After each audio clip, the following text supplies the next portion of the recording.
Hello, hello! Para po ito sa mga Virgo placement, Virgo Sun, Moon, and Rising. So, take what resonates po sa inyo, ano? This is timeless reading. Kunin nyo lang po kung ano magre-resonate sa inyo at drop po kung hindi po sa inyo applicable. Ayan. So, linisan lang po natin ang energy. Ayan. Okay, so gamit ko po ngayon ay ang Everyday Witch Tarot. Okay, so para sa mga Virgo placements, okay, Virgo Sun, Moon, and Rising, please like, share, and subscribe to my channel. Okay, so comment po kayo kung kayo ay nakaresonate po sa reading na ito, ano? So, angel spirits and guides, dear universe, ano po ang mensahe po natin para sa ating mga Virgo? Ayan. So, ito po ang Ten of Wands. So, marahil ay may pinagdadaanan ka ngayong napakabigat, no? Problemado ka, merong mga challenges na sa tingin mo ay hindi mo na makakayanan. Pero nandito ang Ten of Wands para sabihin sa iyo na malapit nang matapos ang iyong mga pagsubok sa buhay.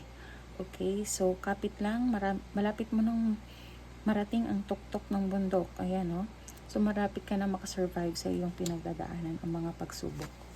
So, kailangan mo lang i-drop o bitawan ang mga swords na yan para ikaw ay mas madaling makapunta sa tuktok ng bundok o sa success na iyong tinatamasak.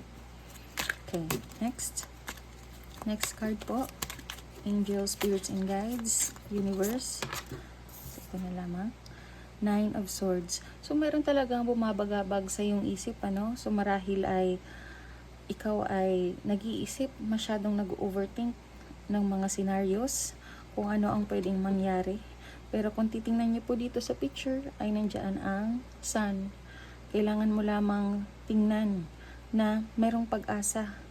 Okay? So, merong mga solusyon sa iyong mga problema at hindi mo kailangang mag-overthink at nang mag-overthink, kundi kailangan mo lamang lawakan ang iyong pananaw, pag-iisip, ang iyong perspective at makikita mo merong pag-asa, merong solusyon sa iyong mga problema.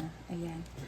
So Virgo, bakit kaya ganyan ang iyong pinagdadaanan, ano? So siguro kayo problemado ngayon.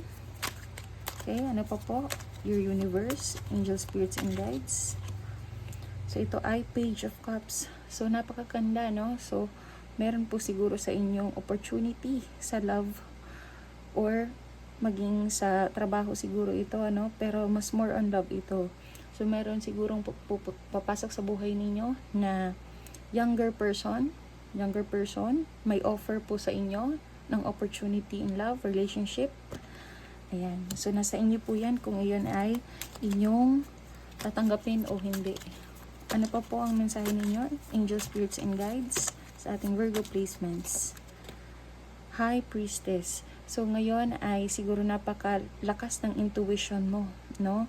So hindi ka agad-agad naniniwala sa iyong nakikita, kundi ikaw ay nagre-reflect, okay? Tinitingnan mo kung ano ang nararamdaman mo sa isang sitwasyon, kung ito ba ay papasukin mo o hindi. So trust your intuition, ang sabi ng mga baraha. Kung ano sa tingin mo ang applicable sa iyo. So, angel, spirits, and guides. Last card po para sa ating Virgo placement. Sun, Moon, and Rising. Okay. So, Six of Wands. Napakaganda, Virgo. Dahil ito ay celebration, success, and happiness. Recognition. So, malamang ay ito ay nasa past na, no? Yung mga pinagdaanan mo, mga challenges. At ngayon ay tinatamasa mo na ang recognition, success. Okay? Six of Wands. Ayan, napakasikat ka. Okay, so yan po ang mensahe sa iyo ng Everyday Witch Tarot, baraha.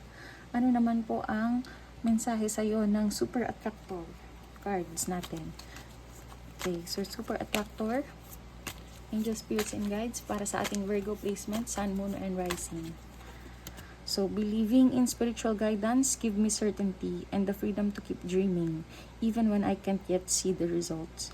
So, napakaganda, no? So, siguro tinatawagan ka dito na mag-pray, ask guidance from your ancestors, spirits, and guides. Ayan, kung ikaw ay may problema sa iyong buhay.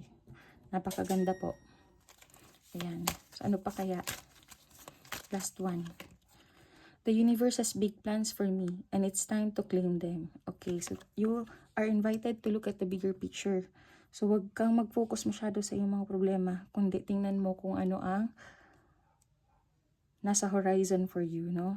So sabi dito, mayroong plano para sa iyo ang universe. Para sa ating angel number messages.